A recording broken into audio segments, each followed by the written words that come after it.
Well, it's Christmas 2020, and I wish I could be with my little ones down in Sydney, my little grandsons, Hunter, Archie, and Carlo. But unfortunately, due to the restrictions, we can't make it this year. I'm missing you all terribly.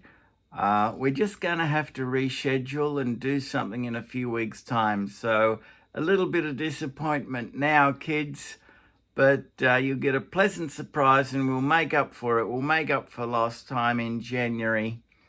I'll get down as soon as it's safe to do so from up here in lower New England, about 4 hours from where you are, little kids. I hope you're well. I hope you're doing your best to help your mum and dad, Jess and Joe, and also Amy and Daniel. I'm very proud of my grandkids, Hunter, Carlo, and Archie, and I do miss you all very, very much, as I do Jess and Joe and Daniel and Amy. And I want to thank Mita, my ex-wife. She's been quite good this year, in a difficult year, not just because of the pandemic, but as a family, we lost someone very near and dear to us in February, and that was Claudia. And she passed too young in February, and she was always good to me. She was a lovely, inspirational, positive soul, and a marvelous auntie to Hunter, Carlo, and Archie, and they were her world. And she looked after our dogs too. When we had little Shih Tzu dogs, and when we moved down to Monterey from Patrick Street in Hurstville, she took on one of our little dogs, and boy, she loved that one too. Anyway, I'm getting a bit teary. I didn't think I'd lose the plot, but I have. It's Christmas, what can I say? To everyone around the world watching this, if you're doing a bit tough with the old isolation, you're not alone. You're not Robinson Crusoe. It's only going to be temporary.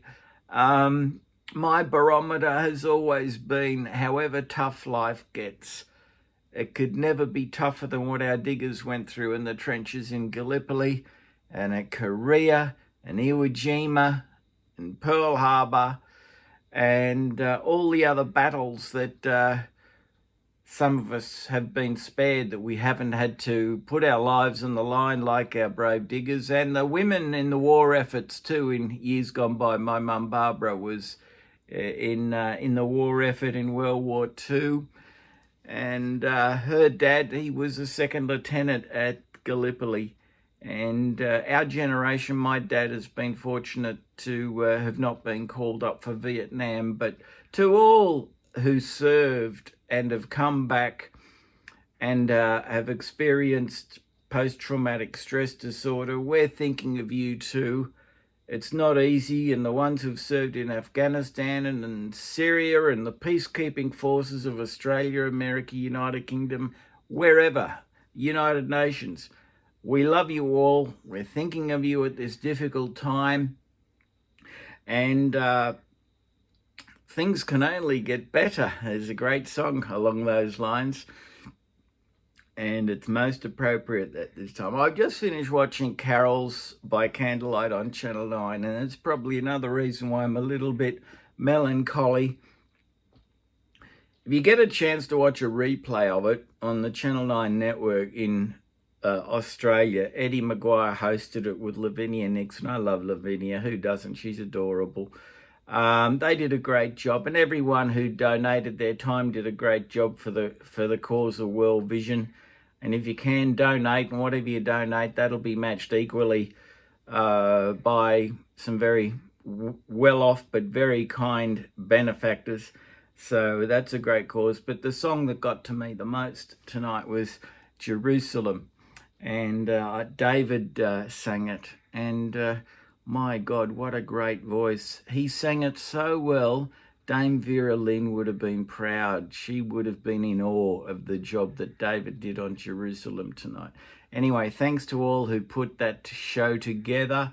in very difficult circumstances. And we had somebody from Abbey Road Studios in London join in too, so thanks to him too. And what a good voice he had.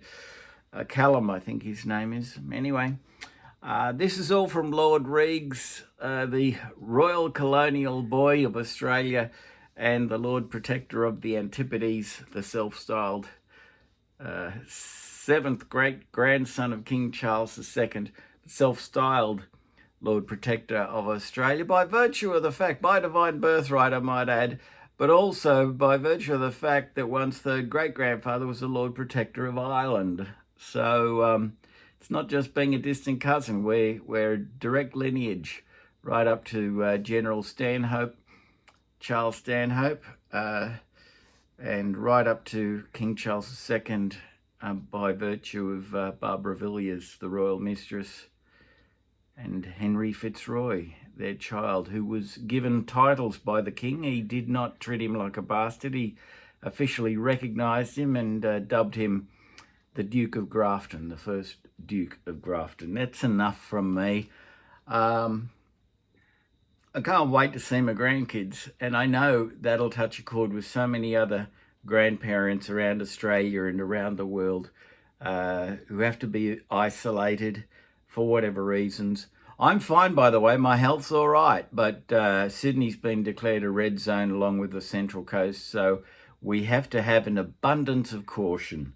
And special wishes also, and love and prayers going out to the United Kingdom and America and other parts of the world. South Africa too is having a major bad time with the new strains of COVID-19 that are spreading very, very quickly, but thankfully not more deadly than. And I'm hearing good things that the vaccines that we've got doing the rounds are going to be able to knock this virus over. So the new strains, whilst they are a worry, never fear. The vaccines that we've got will be good enough to kill them. Okay, so next year, 221 is going to be a good one, a much better one than 220, thank God. This is Lord Reags over and out, wishing you all the very best for Christmas and the New Year.